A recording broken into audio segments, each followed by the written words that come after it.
Hello বন্ধুরা, আমার নতুন ভিডিও আবার প্রত্যেককে স্বাগত।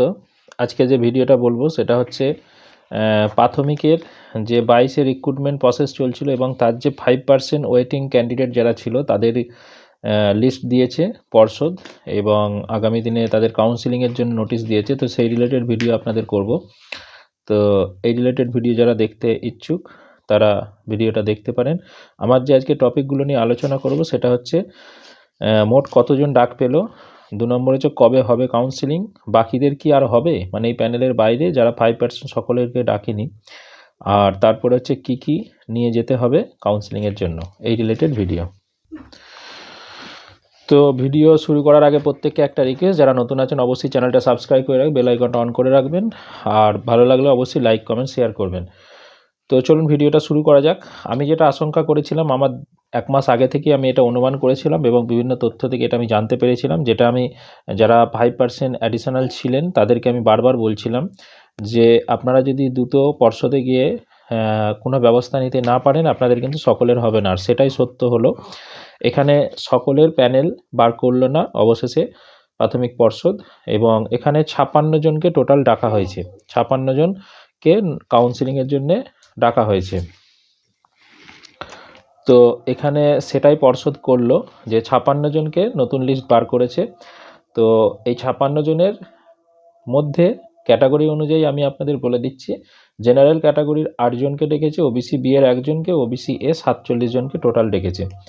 আর কবে হবে কাউন্সিলিং, যেটা হবে 27/12/2024, 27শে ডিসেম্বর। আর বাকিদের কি হবে না এটা আমি শেষে আলোচনা করছি। আর কি কি নিয়ে যেতে হবে সেটা হচ্ছে আমি একটু লিস্ট করে দিচ্ছি, আপনারা পারলে নোটিফিকেশানটা পেয়ে গেলে তাহলে নোটিফিকেশানটা দেখে নেন, না হলে আমি বলে দিচ্ছি আপনারা একটু নোট করে নেন। 1 নম্বর হচ্ছে টেটের অ্যাডমিট কার্ড লাগবে। 2 নম্বর হচ্ছে টেট যে কোয়ালিফিকেশান করেছেন তার ডকুমেন্টস লাগবে। 3 নম্বর হচ্ছে অ্যাডমিট কার্ড ক্লাস 10-এর বা সার্টিফিকেট যে কোনো একটা দিলেই হবে। এছাড়া হচ্ছে মার্কশিট আর সার্টিফিকেট ক্লাস 10, 12 এবং ডিএলএড গ্র্যাজুয়েশান, এগুলোর হচ্ছে সার্টিফিকেট প্লাস মার্কশিট। এছাড়া কাস্ট সার্টিফিকেট থাকলে কাস্ট সার্টিফিকেট লাগবে, ফিজিক্যাল হ্যান্ডিক্যাপ্টের কাগজ থাকলে সেটা লাগবে, ভোটার বা আধার কার্ড যে কোনো একটা লাগবে। এই হচ্ছে টোটাল ডকুমেন্টস। এইগুলো নিয়ে 27/12-তে আপনাকে আর্লি মর্নিংয়ে ওখানে পৌঁছে যেতে হবে, যেটা প্রাথমিক পর্ষদের অফিস আছে আপনারা জানেন, সেখানেই আপনাদের কাউন্সিলিং হবে। তো এবার যেটা নিয়ে আলোচনা করো সেটা বাকিদের কি আর হবে। হ্যাঁ, এটা নিয়ে একটা ভাইটাল কোশ্চেন, কারণ এখানে বলে দেয়নি যেটা লাস্ট লিস্ট, কিন্তু এখানে একটা ফেজ বলা হয়েছে। তো এই ফেজে এই কজনকে ডাকা হয়েছে। তো আমার অনুমান, যেটা আমি প্রথম থেকেই বলেছিলাম, পর্ষদকে যদি আপনারা চাপে রাখতে পারেন তাহলে পর্ষদ কিন্তু অনেক কজনকে বা পুরোটাই হবার কথা, কিন্তু পর্ষদ এটা চালাকি করে আবার সেই আগের মতনই পলিসি করে এখন বললেই বলবে আমার এই কটায় ভ্যাকেন্সি আছে, এই আছে, ওই আছে, সেই আছে। কিন্তু পর্ষদকে এখনও চাপ দিলে আমি কনফার্ম বলছি যে যথেষ্ট ভ্যাকেন্সি আছে, মানে এই প্যানেলভুক্তদের ক্ষেত্রে, এবং যে 350 থেকে 400 যে ক্যান্ডিডেট ছিল তাদের কিন্তু সকলের হয়ে যাওয়ার কথা। এখানে যে 5% প্যানেল পাবলিশ করেছে তার মধ্যে 1%-এর তারা করলো, বাকি কিন্তু 4% বঞ্চিত হয়ে যাবে। এখনও আমি বলছি কিছু ক্যান্ডিডেট হয়তো নিতে পারে যদি আপনারা চাপ দেন, সেকেন্ড লিস্ট ওরা বার করবে এই কাউন্সিলিংয়ের পরে। এবং এটা জানেন যে জানুয়ারি মাসে এটার ভ্যালিড হয়ে যাচ্ছে, শেষ হয়ে যাচ্ছে 31শে জানুয়ারি প্যানেল প্রকাশ হয়েছিল, অতএব 31শে জানুয়ারি 2025 এই প্যানেলটা ক্যান্সেল মানে ইনভ্যালিড হয়ে যাবে। এবং যদি ডিসেম্বরে বা জানুয়ারির প্রথম দিকে যদি কাউন্সিলিংয়ের নোটিশ দিয়ে কাউন্সিলিং করিয়ে দেয় তাহলে পাবে, না হলে কিন্তু পাবে না। এবং পর্ষদের যদি সদিচ্ছা বলেন তাহলে আর দেবে না, এটাই লাস্ট কাউন্সিলিংয়ের নোটিশ। তো আপনারা যদি যারা বঞ্চিত হলেন তারা যদি এখানে গিয়ে রিকোয়েস্ট করেন বা আন্দোলন করেন বা তাদের ভ্যাকেন্সিগুলো জানান যে এত ভ্যাকেন্সি পড়ে থাকা সত্ত্বেও কেন নিলেন না, তাহলে হয়তো একটা লিস্ট বার করতে পারে 20, 30টা, 50টা, প্লাস এই কাউন্সিলিংয়ে যদি কেউ অনুপস্থিত থাকে সেটাকে দেখিয়ে সেই লিস্টটা বেরোবে।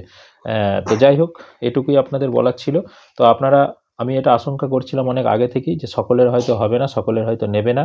তো সেটাই সত্য হতে চললো আর কি, সেটাই সত্যি হলো, কারণ আপনারা সেভাবে আন্দোলন বা কেসের মাধ্যমে পর্ষদকে বাধ্য করতে পারলেন না বা পারেননি, সেই জন্যই কিন্তু পর্ষদ এই 56 জনের নতুন লিস্ট বার করে দিল। যাই হোক, যারা 56 জন পেয়েছেন তাদের জন্য কংগ্র্যাচুলেশন, এবং যারা পেলেন না তাদেরকে আমি বলবো যে আপনারা একবার পর্ষদে গিয়ে চেষ্টা করুন পর্ষদকে বোঝাবার, বলার, এবং পর্ষদ যদি সেটা দেয় সেকেন্ড লিস্ট তাহলে আপনাদের হবে।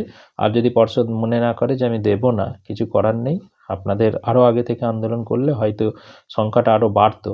যাই হোক, তবু আপনারা রিসেন্ট কতগুলো আন্দোলন করেছেন তারই প্রতিফলন এটা। কারণ পর্ষদের যেটুকু ভিতরের ইচ্ছা ছিল, আমি খবর পেয়েছিলাম যে এই লিস্টটাও দেবে না।